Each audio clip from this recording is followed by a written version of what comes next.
तो नमस्कार दोस्तों, सरकार ने रेल यात्रियों के लिए ट्रेन टिकट बुकिंग सिस्टम में बड़ा बदलाव कर दिया है। नए नियम और नए रूल में 2025 में जारी कर दिए गए हैं। अब ऐसे में आपको ट्रेन टिकट, जी हाँ, जैसे में आपको पता होगा बताऊंगा, हर साल करोड़ों लोग भारतीय रेलवे से यात्रा करते हैं। ऐसे में एजेंट की धांधली को रोकने के लिए, वेटिंग लिस्ट को समस्या को कम करने के लिए और टिकट बुकिंग को ज़्यादा आसान बनाने के लिए गवर्नमेंट ने ऐसा नियम निकाला है और इसी के बारे में बात करूंगा दोस्तों, पूरा बताऊंगा यहाँ पे, ठीक है ना। तो रेल मंत्रालय की तरफ से जारी किए गए निर्देश है जिसका असर सीधा आपके जेब पर पड़ने वाला है। और इन नए नियमों के तहत अब ट्रेन की बुकिंग का जो तारीख है वो पूरी तरह से बदल दिया गया है। पहले आपको पता है जहां वेटिंग टिकट वाले स्लीपर या एसी कोच में यात्रा कर सकते थे, तो अब ऐसा बिल्कुल नहीं होगा दोस्तों। साथ ही एडवांस टिकट की बुकिंग जो अवधि थी उसको भी यहाँ पे अब कम कर दी गई है और तत्काल टिकट को लेकर भी यहाँ पे बुकिंग समेत कई बड़े बदलाव किए गए हैं। इसके साथ ही इन नए नियमों के कई फायदे और नुकसान भी हैं, तो इसलिए आपको यह न्यूज़, रेलवे से जो यात्रा करते हैं तो ये आपके लिए सीधा नियम आपके लिए जानना बेहद ही ज़रूरी हो गया है, ताकि आपको आगे चल के किसी भी समस्या का, मतलब कोई भी समस्या आपको झेलना ना पड़ सके, ठीक है ना।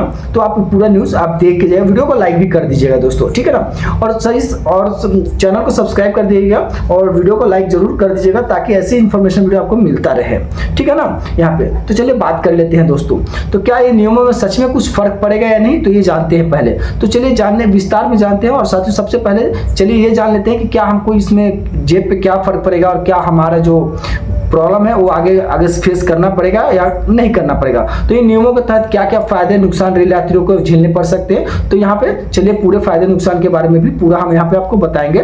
तो असली यात्रियों को टिकट मिलने की संभावना बढ़ जाती है। नुकसान यहाँ पे पता है, सबसे पहला फायदा यह है कि जो सबसे बढ़िया यात्रियों को टिकट मिलने का संभावना बढ़ जाएगी। इसके साथ ही दलालों की जो बुकिंग है उस पर रोक लगेगी, यानी जो टिकट का असली दाम है उसी को आपको टिकट पे दी जाएगी। आपको दलाल का कोई भी एडवांस, जैसे दलाल होता है ना 500 की टिकट 1000 में देते हैं, तो उनकी सीधी इस धांधली पर रोक लगेगी। इसके साथ ही बुकिंग सिस्टम में ज्यादा पारदर्शी, मतलब साफ साफ दिखेगा, यानी ज्यादा आसान हो जाएगा और सुरक्षित भी आपको हो जाएगा।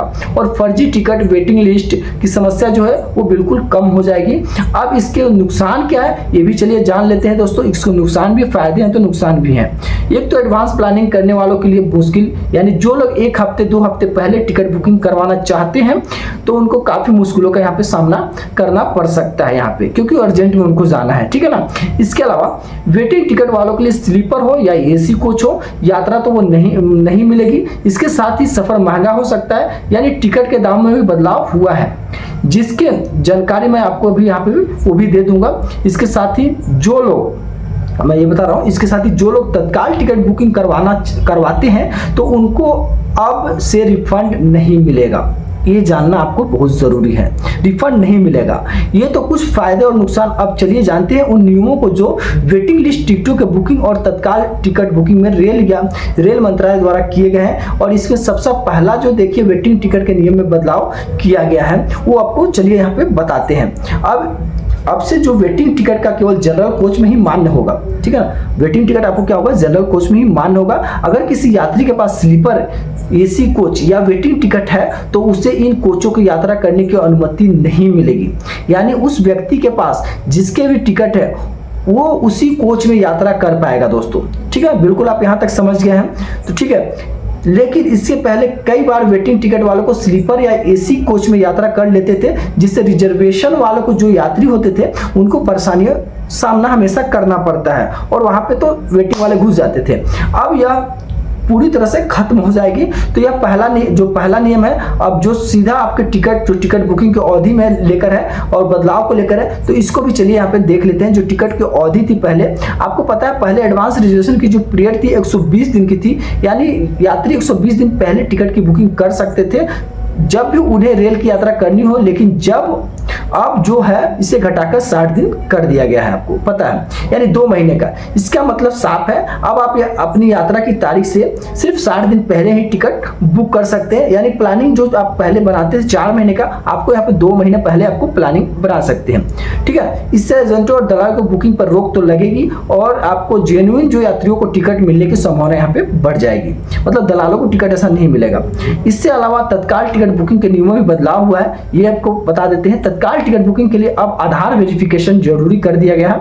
आपको बता दूं, साथ ही तत्काल टिकट बुकिंग में डायनेमिक प्राइसिंग लागू कर दिया गया है। डायनेमिक प्राइसिंग लागू कर दिया, यानी चलिए इसके बारे में बता देता हूँ। यानी टिकट की कीमत मांग के हिसाब से बढ़ घट सकती है। आपको प्रीमियम तत्काल का पता है ना, प्रीमियम तत्काल वही चीज है। ये सीधा कितना मांगे उसके हिसाब से रिफंड, जो कंफर्म टिकट जो आपको देगा रिफंड, उसका रेट बढ़ते जाएगा। और लेकिन इसका कोई भी रिफंड नहीं होगा अगर आपको कैंसिल करते हैं तो। इसके अलावा तत्काल टिकट बुकिंग शुरू होने से पहले 30 मिनट तक एजेंट बुकिंग तरह से बैन रहेगी। 30 मिनट तक आप एजेंट कोई भी बुकिंग नहीं कर सकता दोस्तों। अब दोस्तों टिकट चार्जेस और रिफंड पॉलिसी में भी बड़ा बदलाव हुआ है, इसमें भी चलिए जान लेते हैं। तो इसमें देखिए, रेलवे ने रिजर्वेशन, सुपरफास्ट और तत्काल चार्जेस में बढ़ोतरी की है, यानी आम आदमी के लिए दाम बढ़ा दिए गए हैं। इससे टिकट थोड़े महंगे तो हो सकते हैं, इसके साथ ही कंफर्म तत्काल टिकट पर भी अब कोई रिफंड नहीं मिलेगा। यानी अब आपको तत्काल टिकट बुक किया है तो वो टिकट पे आपको जर्नी करना पड़ेगा। अगर वो टिकट कंफर्म हो जाता है दोस्तों, तो वहां पे आपको यहाँ पे पूरी तरह से पैसे एक भी रुपए वहां पे मिलेगा नहीं मिलेगा। हाँ, आपको वेटिंग रह जाता है तो वहां पे मिलने के चांसेस है, लेकिन ये ऐसा नहीं है। लेकिन साथ ही कैंसिलेशन चार्जेस में सबसे पहले ज्यादा हो गए हैं। ठीक है, तो अगला नियम देखते हैं। पहचान पत्र को लेकर आया है नियम, जो एजेंट बुकिंग के नियमों में बदलाव हुआ। यानी अगर आप टिकट बुक करते हैं तो वहां पे आपको पहचान पत्र दिखाना अनिवार्य हो जाएगा। तत्काल टिकट के लिए बात करो, तत्काल टिकट आप बुक करते हैं तो वहां पे आपको अनिवार्य हो जाएगा तत्काल टिकट में कि आपको पहचान पत्र दिखाना पड़ेगा। पहले ऐसा नियम नहीं था दोस्तों। ओटीपी वाला सिस्टम आ रहा है, ओटीपी वाला भी बारे में बताएंगे आपको। तो ओटीपी जो भी आप टिकट बुक करेंगे वही आदमी बुक कर सकता है जिसके मोबाइल पे ओटीपी आएगा, वहां पे ओटीपी पे करना पड़ेगा और तभी आपको टिकट वहां पे बुक होगा।